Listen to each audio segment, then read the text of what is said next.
Assalamualaikum warahmatullahi wabarakatuh. Selamat sore kawan-kawan petani porang di seluruh Nusantara. Sore ini waktu menunjukkan pukul 16, kurang lebihnya adalah jam 4 sore. Kita berada di sebuah lahan. Lahan ini adalah lahan yang saat ini adalah tanaman yang mulai tumbuh musim ketiga, kawan. Penampakannya seperti ini. Nah, tanaman ini tentunya adalah tanaman yang bisa dikatakan kita biarkan dia tumbuh, kita biarkan dia berpopulasi secara mandiri. Ketika ada katak yang jatuh pun hanya kita ambil yang terlihat, kemudian yang kecil-kecil berarti hari ini atau musim ini dia tumbuh sedemikian rupa, kawan. Nah, pertumbuhannya seperti ini batang pertamanya, ini batang keduanya.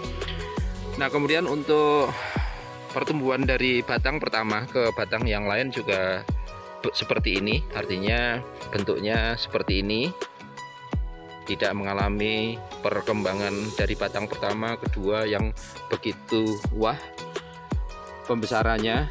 Kemudian ini juga adalah tanaman yang memasuki musim ketiga saat ini. Besarnya seperti ini, kawan.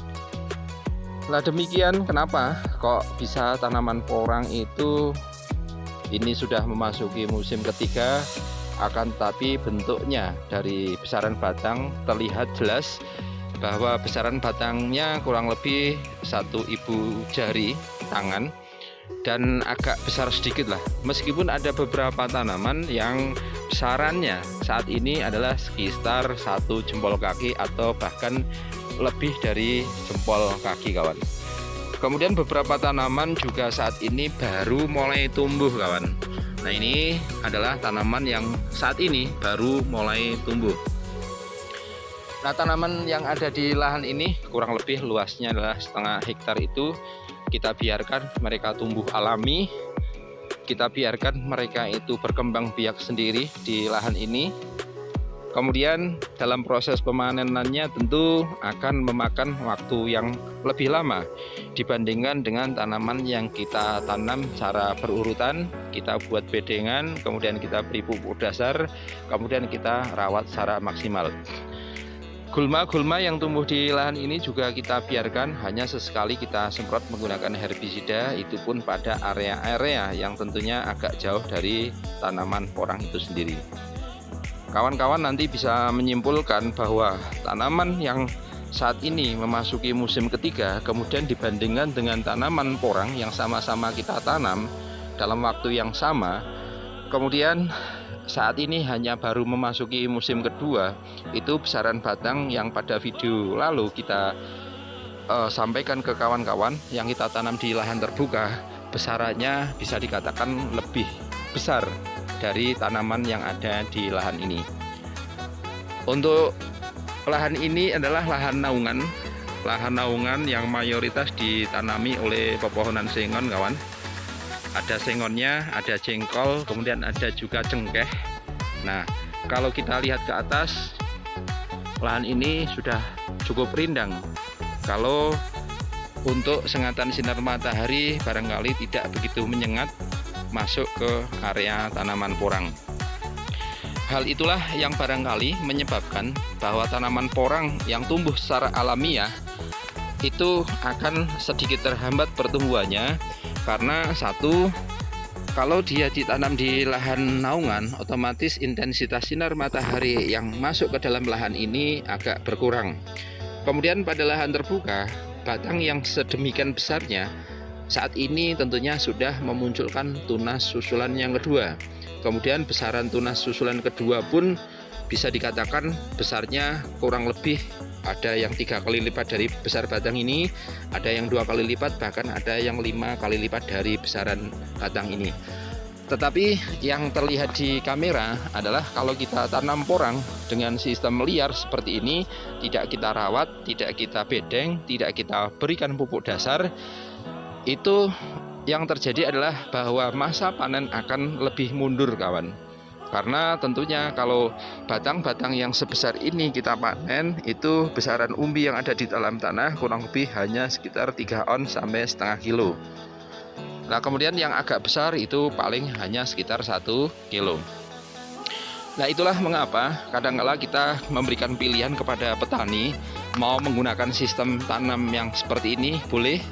Kalau menggunakan sistem tanam seperti ini tentu saja kos biaya yang dikeluarkan untuk kita budidaya porang lebih kecil kawan, karena porang hanya kita biarkan nanti ketika masa panen batang yang kelihatannya sudah mencukupi umbi di dalam tanah itu 1 kilo up, baru kita tandai menggunakan tali rafia. Nah nanti ketika musim panen yang ada tanda tali rafianya baru kita bongkar, yang tidak ada tentunya tidak kita bongkar. Kemudian kita juga ada pilihan yang kedua, yaitu tanam menggunakan lahan yang bisa dikatakan lahan terbuka, kemudian lahan yang kita olah, input pupuk dasar yang kita berikan juga bisa dikatakan tidak eman-eman ya, porsinya banyak. Ada satu lahan yang kita beri pupuk kurang lebih 25 engkel. Kalau satu engkelnya adalah 3 ton, maka pupuk yang diinputkan ke lahan itu kurang lebih ada sekitar 75 ton sendiri kawan. Itu adalah pupuk dasar yang kita inputkan, tapi hasil yang kita dapatkan tentunya akan berbeda dengan yang ada di lahan ini. Di lahan ini batang-batang yang ukuran semacam ini sampai saat ini belum nampak bahwa dia akan mengeluarkan tunas susulannya. Kemudian untuk besaran katak yang muncul juga sudah mulai nampak kawan, dia sudah memulai muncul kataknya, indikasi bahwa di dalam tanah juga sudah mulai pembentukan umbi-umbi baru. Nah inilah penampakan dari tanaman porang kami yang ditanam di lahan naungan, dan tanaman ini usia saat ini adalah tumbuh pada musim ketiga. Berarti nanti seandainya setelah dorman pada akhir musim ini dia usianya adalah 3 musim. Akan tapi kawan-kawan bisa menyimpulkan sendiri bentuknya seperti itu, batangnya sebesar itu, kemudian tentunya estimasi biaya yang dikeluarkan adalah seperti itu. Akan tapi nanti kawan-kawan juga bisa menyimpulkan sendiri apakah mau menggunakan metode tanam semacam ini yang irit biaya atau mau menggunakan metode tanam secara intensif yang secara kalkulasi biaya tentunya akan lebih banyak kawan. Ada pilihan yang ada di tangan petani, mau sistem tanam liar seperti ini atau mau menggunakan sistem tanam intensif yang kita berlakukan pula. Hal ini kita lakukan dalam hal penanaman porang yang sistemnya berbeda-beda, tentunya dalam rangka untuk mengkalkulasi kira-kira dengan biaya yang sekian kita keluarkan, dengan estimasi hasil panen adalah sekian, kemudian nanti panennya adalah kurun waktu minimal adalah 3 musim. Nah kemudian nanti hasilnya kurang lebih bisa menutupi biaya yang kita keluarkan atau tidak. Itu adalah gambaran yang dapat kita berikan kawan. Ini lahan kami, lahan yang saat ini usianya adalah menjelang musim ketiga, ditanam di MDPL 300, berada di bawah naungan sengon, naungan ada jengkolnya, ada cengkehnya, akan tapi hasilnya seperti ini kawan. Pilihan ada di tangan petani, petani pula nanti yang dapat menentukan mau menggunakan sistem tanam seperti ini atau yang lainnya.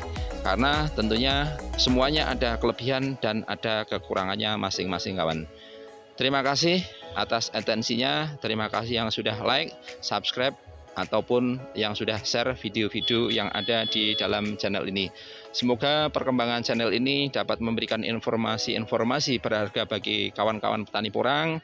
Kemudian saya sendiri ada manfaat ketika kita memberikan video-video semacam ini, setidaknya adalah untuk dokumentasi kami sendiri.